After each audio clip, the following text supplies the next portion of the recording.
Welcome to Wild Breakaway with Wes Walz. I'm Audra Martin. The Wild scored 2 goals last night against Toronto, 3 goals tonight against the Canadiens, all coming from the same guy, Jason Zucker, picking up his first career hat trick tonight, helping the Wild to their 7th straight win over the Canadiens. Tonight it was a big 3-0 win. Nice shutout performance also from Dubnyk. For sure, and it was a huge win. Obviously, the Minnesota Wild have played an outstanding game against the Toronto Maple Leafs, and sometimes you're worried about, are they going to feel sorry for themselves coming into the next game? That was not the case at all. The Minnesota Wild played really well here again tonight, and this is the 3rd time in the last 3 weeks or so the Minnesota Wild have gone into the 3rd period, tied 0-0, looking for the big play or the big save. They haven't got it the last couple times, losing to the Vancouver Canucks and then Chicago Blackhawks here just recently. They got a lot of big saves from Devan Dubnyk tonight, and then obviously a huge play, a big play by Jason Zucker, a shorthanded goal halfway through the 3rd period. That was the eventual game winner here tonight for the Minnesota Wild. A nice way to close out back-to-back games during this 4-game road trip. Here's a look at tonight's final stats. The Wild outshot by the Canadiens 41-32. That Minnesota power play still MIA, over 3 tonight, but a perfect 3 for 3 on the penalty kill. Again, Jason Zucker with his first career hat trick. He's been quite a road warrior for the Minnesota Wild. Nice couple of games. Kevin Gorg asked him if it had something to do with the fact that he's been getting a lot of sleep while he has a brand new baby back at home.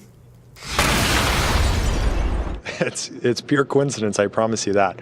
I'm sure she's going to give me a hard time for this, but no, I mean, it's this whole sleep thing is getting out of control. But no, it's been good. We're just trying to get wins as much as we can on the road, and then we need to carry that to the home as well.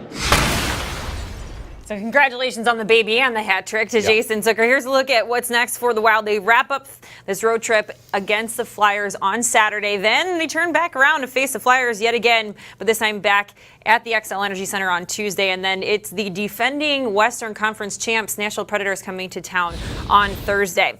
The Philadelphia Flyers had a huge win tonight, beating the Chicago Blackhawks. That's never easy. They're in the middle of the road, a definitely beatable team for the Minnesota Wild, but they have to make sure that they have the kind of effort that we saw last night and here again tonight against Montreal. Yeah, a very similar team to the Minnesota Wild. A lot of pressure for them to make the playoffs every year there in Philadelphia. Very similar here. Both teams are on the outside kind of looking in right now.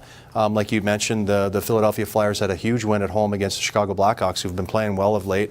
It'll be interesting to see who Coach Bruce Boudreau goes with in between the pipes. I know Devan's played his last, I think, 4 or 5 in a row. Mr. Stalock went home to have speaking about babies, had his new baby girl, his 2nd child. Congratulations to them as well. And so it'll be interesting to see if Mr. Stalock maybe gets his first start maybe in the last 10 days or so against the Philadelphia Flyers. All right.